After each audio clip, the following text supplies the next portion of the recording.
이슈 토크입니다. 저출산 고령화로 대변되는 부산의 인구 문제를 해결하기 위해 청년 유입 정책을 추진해야 한다는 연구 결과가 나왔습니다. 부산시도 인구정책 시민토론회를 개최하는 등 지역 특성이 담긴 실효성 있는 인구 종합 대책을 수립할 계획인데요. 부산의 인구 구조를 살펴보고 향후 부산의 인구 정책이 어떤 방향으로 나아가야 할지 이야기 나눠보겠습니다. 사회복지연대 김경일 사무국장, 부산 청년들의 박진명 이사장과 함께합니다. 안녕하십니까? 네, 반갑습니다. 반갑습니다. 부산에서는 진짜 저출산 고령화로 인한 인구 절벽이 아주 급격하게 나타나고 있는데요. 일단 부산의 연령대별 인구 비율이 좀 어떻게 됐는지 소개해 주시죠. 네, 우선 먼저 인구가 어떻게 변하고 있는지에 대한 추계를 먼저 말씀을 같이 드려야 될 것 같은데요. 부산의 인구를 보면 이제 95년도에 380만 명 이상을 찍으면서 이제 최고의 인구수를 도달했었고요. 그 이후부터 계속적으로 인구가 감소하고 있는 추세에 있습니다.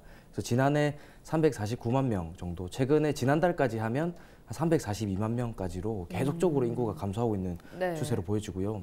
실제 전국적인 인구가 4천만 명에서 5천만 명으로 증가하고 있는 걸로 봤을 때 부산만 전국적인 추세와는 반대로 인구가 감소하고 있고, 아시는 것처럼 이제 고령 인구가 늘어나고 있는 특성이 있습니다. 그래서 말씀 주셨던 것처럼 연령별로 인구 비율을 보면 어떤 유소년층은 11% 정도, 그다음에 청년층이 23%, 장년층이 48%, 노인층이 17% 정도로 인구 비율을 가지고 있습니다. 그리고 이제 2003년에 이제 노령 인구 비율이 7%가 넘으면서 고령화 사회로 진입하게 되었고요. 2015년에 이제 14%를 넘기면서 이제 고령 사회로 본격적으로 진입하게 됐습니다. 그래서 최근 이제 계속 인구 비율을 분석해 보면 이제 거의 매달 2달에 한 번씩 이렇게 비율이 자꾸 변하게 되는데요. 이제 딱 지난달까지 통계로 보면은 17.9%로 노인 인구가 곧 있으면 내년이 되면 이제 아마 18%까지 올라갈 것으로 보입니다. 그래서 거의 뭐 연 단위가 아니라 월 단위로 노인 인구 비율이 계속적으로 증가하고 있다라는 추세를 말씀드려야 될 것 같고요. 반대로 청년 인구는 7대 강력시에서 가장 비율이 낮은 것으로 나타나고 있습니다. 그래서 이 중에서 사실은 최근에 신중년이라는 개념이 도입됐는데 원래 이제 40대부터 65세 이전까지를 이제 중장년층이라고 이렇게 묶어서 많이들 이야기했는데 이제 최근에 50대, 60대를 묶어서 신중년이라는 개념으로 이제 인생 2모작, 3모작 이야기들이 나오고 있습니다. 근데 부산의 50대, 60대 인구를 보면 이제 100만 명이 넘어가고 있고 부산시에서 보고 있는 인구 추계로 봤을 때 2024년쯤 됐을 때는 110만 명으로 계속적으로 이제 신중년층이 50대, 60대가 급증해 나갈 것이다라고 인구 추계를 분석하고 있습니다. 이렇게 인구가 계속적으로 고령화가 진행되고 있고 인구가 감소하고 있는 데의 원인은 여러 가지들이 있는데 최근에 어떤 연구 결과에 따르면 인구 유출로 인해서 인구 감소가 크다라고 좀 보고 있고요. 기본적으로는 말씀해 주셨던 것처럼 어떤 저출생 문제 역시도 인구 감소의 원인이라고 볼 수 있습니다. 그리고 이제 인구 이동과 관련돼서는 이제 최근에 어떤 순이동 인구, 그러니까 전입 전출을 다 같이 포함해서 계산한 인구 비율이 있는데요. 순이동 인구에서도 2만 6천여 명 가까이가 마이너스로 계속적으로 매년 단위로 줄고 있는 것으로 보고 있고, 그 감소한 인구의 연령층을 보면 20, 30대가 1만 3천여 명 정도로 약 절반 가까이를 차지하고 있는 것으로 나타났습니다. 인구 유출의 주 원인 뭐 다양한 게 있겠지만 어떤 게 있다고 보십니까? 네, 아무래도 청년층 같은 경우에는 직업을 찾아서 떠나는 경우가 많습니다. 근데 좀 더 복합적이긴 하지만 어쨌든 표면적으로는 직업을 찾아서 떠나는 경우가 많고요. 보통은 이제 수도권으로 많이 떠난다고 생각을 하는데 그 비중은 한 50% 정도밖에 안 되고 나머지는 저 동남권, 부산, 울산, 경남 인근과 다른 지역으로 가는 경우도 많습니다. 그래서 이뿐만 아니라 아무래도 이것은 이제 국토의 균형 개발과 관련된 부분인데 이제 수도권 중심으로 너무 개발을 가속화하다 보니까 그 인프라나 이런 것들이 좀 이렇게 수도권 중심으로 몰렸고 그것에 상대적으로 이제 부족한 지역에서는 이제 이탈이 되는 부분이 있고요. 또 하나는 이제 그 수도권 중심과 조금 좀 반대의 상황이긴 하지만 그 대도시를 성장을 억제하는 국토 정책을 펼쳤습니다. 그동안. 그렇기 때문에 70년대 이후에 부산 인구 증가나 이런 것들이 그 대도시 억제 정책에 의해서 그 공장이나 생산 기반들이 많이 그 인근 지역으로 도시로 빠져나갔거든요. 그렇다 보니까 직업이나 이런 것들이 줄어들었고 뭐 그렇게 하는 것들이 그리고 이제 대도시나 이런 것들도 김해, 양산 인근 도시들의 많은 택지 개발들이 이루어졌고 그래서 주거나 직업을 찾아서 이동하는 경우들이 많아진 것 같습니다. 네. 그런데 이제 이러한 그 연구를 최근에 이제 부산 연구원에서 이제 발표를 했는데 이러한 진단이 사실 특별한 것은 아닙니다. 왜냐하면 그 아침 출근 시간에 보면 외곽 도로로 나가는 교통 상황을 보면 알 수 있거든요. 예. 그래서 보통 이제 사상 쪽에서 김해나 창원 쪽으로 빠지는 도로, 그다음에 뭐 금정 쪽에서 울산이나 이쪽으로 빠지는 도로, 네. 다 출근 시간에 다 나가는 차들이 다 막히고 들어오는 차들은 사실 그 좀 원활합니다. 소통이 생각보다. 예. 그런데 퇴근 시간에 되면 반대가 되는 거죠. 근데 이런 상황들이 사실 거의 20년 가까이 이어져 오고 있었고, 근데 이런 것들을 사실 적극적으로 이런 상황들이 있었음에도 불구하고 도시의 다음 버전에 대한 비전을 충분히 그 마련하지 못한 게 오히려 좀 더 중요한 원인이 아닐까 싶습니다. 네, 뭐 조금 전에 사무국장님이 언급을 해주셨지만 이제 저출산 고령화, 뭐 베이비 부모 효과 등으로 5060 세대 신중년이 급증하고 있습니다. 부산시만 하더라도 인구 비율 중에서 가장 많은 비중을 좀 차지하고 있는데요. 지금 신중년 세대가 갖고 있는 어려움에는 어떤 것들이 좀 있습니까? 네, 우선은 이제 신중년층이 가장 가지고 있는 문제는 이제 은퇴 어떤 실업과 관련된 부분입니다. 이제 사실상 이제 5060 세대가 네. 되었을 때 원래 이제 정년이 60세까지 뭐 특정 직업도 65세까지 있기도 합니다만 네. 이제 5060 세대가 이제 그 이제 실질적으로 은퇴를 준비해야 되는 또 실직에 가까운 이제 연령이다 보니까 그 문제가 자연스럽게 이어지는 것이 사실 빈곤 문제입니다. 그러니까 개인 어떤 가족이 이제 가족 구성원이 함께 살아가면서 어떤 질병이라든지 뭐 돌봄이라든지 교육이라든지 여러 가지 그 함께 해결해야 되는 과업들이 생애 주기별로 진행하게 되는데 네. 실업이나 은퇴를 통해서 은퇴라는 어떤 경험을 겪게 되면 이걸 스스로 해결하는 데 많은 부담을 겪게 됩니다. 근데 게다가 이제 5060 세대가 베이비 부모 세대가 가지고 있는 어려움 중에 하나는 또 부모님을 부양해야 된다는 어려움이 있는 것인데요. 이제 실제로 그래서 부모를 부양해야 되는 것과 자녀를 돌봐야 되는 것 그리고 본인의 삶까지도 돌봐야 되는 이런 어떤 그 샌드위치처럼 끼어 있는 어떤 이 세대 지점에 있다 보니까 그런 부담감이 좀 많이 있는 세대로 특별히 보여집니다. 그래서 최근에 또 나타난 하나의 또 연구 조사로 보면 경제활동 인구조사에서 한 이제 10년 더 전이죠. 2003년에는 이제 은퇴를 언제 하고 싶느냐라고 여쭤봤을 때 네. 61세 정도로 통계가 나왔었는데요. 최근 조사된 바에 의하면 71세로 네, 10년 가까이 증가했습니다. 그래서 이제 은퇴라는 걸 앞두고 있지만 더 많이 일을 해서 스스로 조금 이런 어려움을 해소하고 싶다라는 이제 의향이 연구 결과가 나오게 됐는데 언제까지 과연 일을 해야 되는 것인가에 대한 어떤 의문을 달아봤을 때 신중년층이 가지고 있는 이 삶의 무게가 개인의 무게로 계속 있어도 될 것인지에 대한 좀 고민들이 남아 있습니다. 네.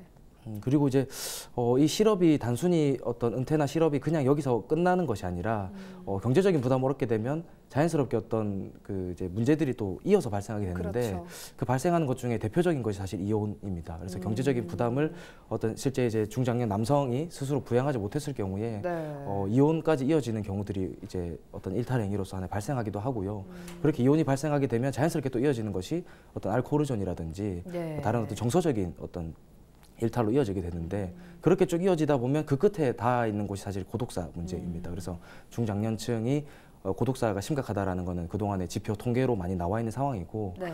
그것들을 예방하기 위해서 이제 아까 말씀드렸던 가족 구성원으로서 여러 가지 생애 과업들을 지켜나가는 것과 그것들을 지키지 못했을 때 또 발생하게 되는 어떤 고독사와 같은 사회 문제들을 어떻게 해결해 나갈 것인가에 대한 고민들이 사회적으로 계속 필요할 것 같습니다. 네, 지금 이제 신준령 인구 비중이 증가세를 보이면서 정부에서도 좀 지원 정책을 펼치고 있는데 부산시에서는 어떤 해결을 좀 내놨나요? 뭐 앞서 말씀드렸던 것처럼 가장 심각하게 중장년층의 문제라고 대두되는 게 고독사 문제이기 때문에 예. 지방 정부에서 이제 고독사 문제와 관련된 예방 대책을 많이 펼치고 있고요.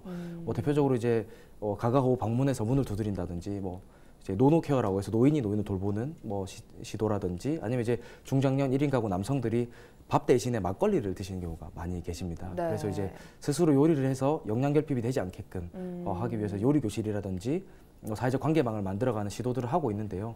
과연 중장년 1인 가구 남성들이 이제 이런 어떤 기계적으로 문을 두드리거나 예. 요리 교실을 열어서 스스로 밥을 해 드세요라고 이렇게 강의를 하는 것이 그들이 가지고 있는 핵심적인 어떤 외로움, 뭐 맞습니다. 고독감에 대한 감정을 해소할 수 있는 방식인가에 대해서는 문제의식을 좀 가지고 있고요. 네. 부산시에서 지난 8월에 또 뭐 신중년 활력업 프로젝트라는 정책을 발표하기도 했습니다.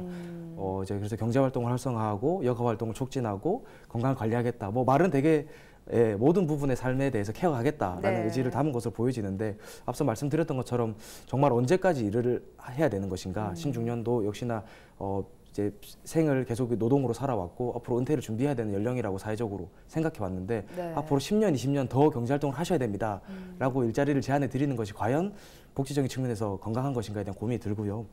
그런 측면에서 어떤 국민연금이라든지 예. 뭐 실업급여라든지 아니면 이제 노인이 됐을 때 기초연금이라든지 어떤 사회에서 최소한의 삶을 유지할 수 있는 수당 제도라든지 어떤 사회 보장들이 선제되는 것 좀 필요하지 않을까라고 생각이 듭니다. 사실 일자리 정책들은 스스로 일을 해서 경제 활동을 해서 그 비용으로 스스로 어려움을 해결해라라는 것에 포커스가 많이 맞춰져 있습니다. 그렇죠.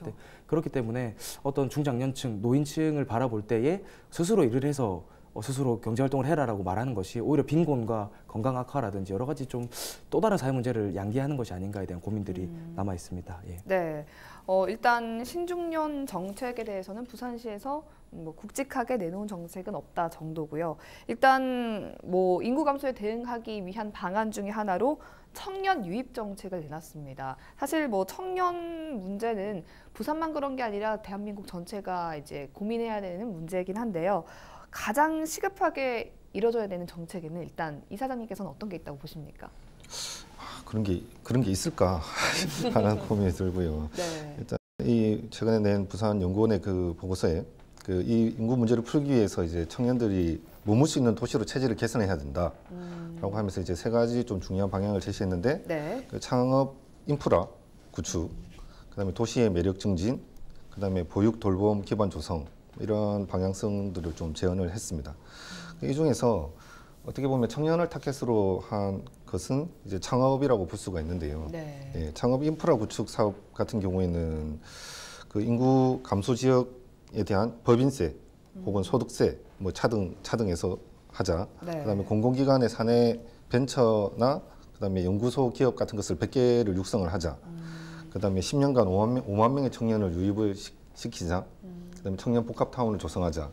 그다음에 인구 감소 지역 지원을 위한 특별법을 제정하자. 뭐 이런 것들이 좀 제안이 됐습니다. 네.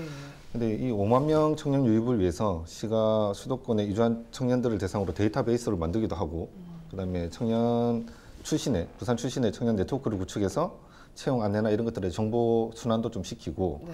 뭐 이런 다양한 어떤 방법들을 제시했는데, 이런 일자리나 창업 활성화를 통해서 청년 유입을 하겠다라고 하는 전략은 사실 좀 조심스럽습니다.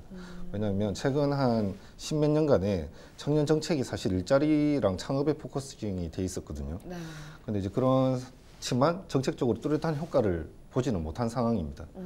이 못한 상황에서 이 조금 더 큰 규모로 창업 트랙을 좀 활성화해서 청년들을 유입하겠다 하는 것이 뭐 규모가 커진다면 이탈 방지를 할 정도의 약간의 효과는 나겠지만 네. 그것이 유입까지 이끌어낼 정도의 효과를 내려면 도대체 얼마만큼의 큰 규모로 시행되어야 될 것이냐, 네. 혹은 지금까지의 창업 정책이나 일자리 정책에서도 실패를 해왔는데 그것과 다른 체계적인 것은 어떻게 마련할 것이냐, 사실 좀 비어있는 부분이 많이 있어서 네. 그런 것들에 대해서는 좀 더 고민을 해봐야 될 것 같고요. 그다음에 또 다른 차원으로는 그 부산연구원이 2018년에 냈던 부산 청년 종합 실태 조사에서 그 청년들의 어떤 일자리에 대한 약간 선호에 대한 기준들이 좀 있었습니다. 네. 그때 이제 사회적 경제 분야에서 일할 의향이 있다라고 60% 정도가 대답을 했는데, 근데 이것은 사회적 경제 영역이 정확하게 뭔지를 알아서 그랬다고 좀 보기는 좀 힘들 것 같고요. 예. 대신 일자리를 선택하는 기준이 이제 연봉이나 안정성만 가지고 선택하지는 않고 그 일자리를 통해서 사회적 가치를 실현한다거나 그다음에 사회적 기여를 얼마만큼 한다, 뭐 이런 것들까지도 좀 같이 고민을 일자리에 대해서 하고 있다라고 하는 것 지표를 좀 봐야 될 것 같고, 네. 그거랑 좀 연동될 만한 것이 중소기업을 선택할 의향이 없다라고 대답하는 사람이 과반수가 넘는데, 네. 그렇게 되는 이유 중에 어떤 복지나 근로 환경을 가장 높게 좀 보고 있고요. 그다음에 이제 낮은 급여, 고용 불안 뭐 이런 것들이 뒤따릅니다. 그러니까 네. 어쨌든 그 급여나 이런 것들보다는 복지나 이런 것들이 좀 더 높게 좀 기준으로 작동하고 있다라고 하는 걸로 보이고요. 네. 그래서 지금 이 제시하는 일자리 창업 중심으로 하는 것들이 오히려 이런 것들은 약간 단기적인 계획에 가깝다고 보이고 이렇게 창업을 통해서 일자리를 늘리더라도 그 숫자는 단기적으로는 뭐 1, 2만 개, 몇만 개라고 할 수 있어도 이것을 10년, 20년의 도시 비전으로 이런 방법을 제시하기는 한계가 있을 것 같고요. 네. 차라리 이제 도시의 매력이나 삶의 질을 높인다라고 했던 그 전략이 좀 더 급한 것이 아닌가 네. 하는 생각이 들고 정부나 부산시에서 새롭게 뭐 민선 몇 기 할 때마다 청년 정책을 가지고 오는데 자세히 들여다보면은 어디서 많이 본 것 같은 그런 느낌이 들 때가 있습니다. 이번에 제시된 청년 유입 정책은 그래도 좀 차이가 있다고 생각하십니까? 그 전반적인 도시의 환경이나 그러니까 시민의 삶의 질을 높이는 방향으로 이제 제시를 한 것에서는 조금 긍정적인 변화인 것 같고요. 네. 근데 이제 말씀드렸다시피 청년 유입 전략의 경우에는 기존에 지속적으로 해왔고 큰 성과가 없었던 청년 일자리와 창업 정책 위주로 지금 어쨌든 좀 제시를 하고 있는 측면이 있어서 네. 그것은 좀 변별성도 없고 한계도 조금 있지 않을까 하고 그 이름만 바뀌었다 뿐이지 최근에 뭐 선거가 있을 때마다 이 공약도 그렇고 시장님이 바뀔 때마다 이 공약도 그런 게 있었지만 그렇죠. 네, 뭐 산업 단지를 만들겠다, 뭐 밸리를 만들겠다, 클러스터 같은 것들을 만들겠다 이런 것이 없었던 것이 아니었기 때문에 네. 그럼 이번에 인구 유입을 위한 이 정책에서는 그것을 조금 더 디테일하게 뒷받침할 만한 그 산업 영역은 무엇이며 이런 것들이 좀 나와야 되는데 지금은 아직까지 뭉뚱그려진 상황에서의 그냥 어떤 창업 단지 같은 것들을 조성하겠다, 창업 인프라 환경을 조성하겠다 이 정도로 좀 보이기 때문에 한계가 좀 있어 보이고 조금 더 다양한 상상력이 하고 논의가 좀 필요한 것 같습니다. 예, 잘 알겠습니다. 사실 인구 구조가 좀 급격한 변화를 맞으면서 부산의 진짜 부산만의 인구 특성을 반영한 그런 종합적인 인구 정책이 정말 필요하다라는 인식에는 다 공감을 하실 텐데요. 앞으로 부산 정책이 어떤 방향으로 좀 나아가야 할지 말씀 부탁드립니다. 저는 이제 인구 정책이라는 것은 상당히 장기적인 정책입니다. 아까 네. 이사장께서 말씀해 주셨던 것처럼 단순히 일자리를 단기적으로 늘린다고 해서 뭐 인구가 변하는 것도 아니고요. 그래서 이게 장기적이기 때문에 전반적으로 이렇게 단순히 어떤 중장년층이 늘어난다고 해서 중장년층만을 위한 도시를 만드는 것이 아니라 네. 청년층이 줄어든다고 해서 청년층만을 위한 도시를 만드는 것이 아니라 전 세대가 안전하게 살 수 있는 사회 구조를 만들어가는 것이 가장 기본이라는 생각이 듭니다. 네. 그래서 최근에 우리가 의식주라고 하죠. 뭐 주거 문제라든지 건강 문제라든지 뭐 이런 쪽으로 이렇게 인간으로서 살아가는데 최소한의 필요한 어떤 사회적 인프라 안전망을 구축하는 것이 네. 결국에는 어떤 도시를 이게 피폐하게 만들거나 떠나거나 하는 어떤 그런 원인의 좀 가장 기본적이지만 네. 반대되는 원인이지 않을까 하는 생각이 들고요. 그런 측면에서 지금 이제 뭐 시에서 뭐 복지를 확대한다든지 공공의료를 강화한다 이런 정책들을 선언적으로 이야기를 했는데 실제 올해 부산시 예산을 보면 부산시 전체 예산 중에 52%가 보건복지 영역의 예산입니다. 예. 근데 그 52% 예산을 뜯어보면 사실상 국비 시비 매칭의 예산이 많은 것이죠. 그래서 뭐 국비, 그러니까 실제로 뭐 기초생활수급자라든지 어떤 노령연금이라든지 당연시하게 노인 인구가 늘어나면서 저소득층이 늘어나면서 반영해야 되는 예산이 되게 많은 부분인데 그 예산을 제외시키고 나면 실제 부산시가 자체적으로 어떤 복지와 보건 영역에서 쓸 수 있는 예산이 한 3천억 정도 채 되지 않습니다. 그래서 네. 실제 실제 그 정도 예산의 수준을 가지고 부산 시민의 어떤 사회적 안전망을 실업이 생겼을 때 빈곤한 상황이 발생했을 때 어떤 사건 사고로 이어지지 않고 인구 유출로 이어지지 않고 부산에서 안전하게 살 수 있기 위해서는 지금 정도 예산의 규모를 가지고 과연 부산 시민이 행복하게 살 수 있을까? 첫째로 그렇게 행복하게 살 수 없기 때문에 부산을 떠나는 것이라고 생각이 들거든요. 예. 그리고 이제 앞서 말씀드렸던 어떤 고독사, 자살이라든지 이런 일탈도 발생하게 되는 것이고요. 그래서 가장 기본적인 사회 안전망을 구축하는 것이 인구 정책의 기본이지 않을까 하는 생각을 합니다. 네, 사무국장님 말씀을 좀 많이 해주셨는데요. 시간 관계상 좀 마지막으로 짧게 한마디 부탁드립니다. 그 청년 영역 같은 경우에는 그 기준을 확 바꿔버릴 필요도 있을 것 같아요. 왜냐하면 그 유입을 시킨다라고 하는 것이 과연 맞나, 타당한가. 네. 청년들은 이미 대학 때문에 왔다가 또 어떤 일자리 때문에 가기도 하고 문화 때문에 소비하러 오기도 하고 이런 어떤 생활 패턴이 다르기 때문에 네. 청년 영역을 유입한다라고 하는 이 방식, 사고 방식 자체가 약간 낡은 방식일 수도 있다. 오히려 청년들을 지역 인근에서의 순환을 어떻게 잘 할 것이냐 네. 이런 관점으로 인구 정책을 조금 유연하게 설계할 필요도 있을 것 같습니다. 예, 잘 알겠습니다. 부산을 떠나는 도시가 아니라 좀 많은 청년들 특히 부산을 찾아오는 도시가 될 수 있도록 부산시의 고민이 좀 필요해 보입니다. 오늘 이슈토크 여기서 마칩니다. 두 분 함께해 주셔서 고맙습니다.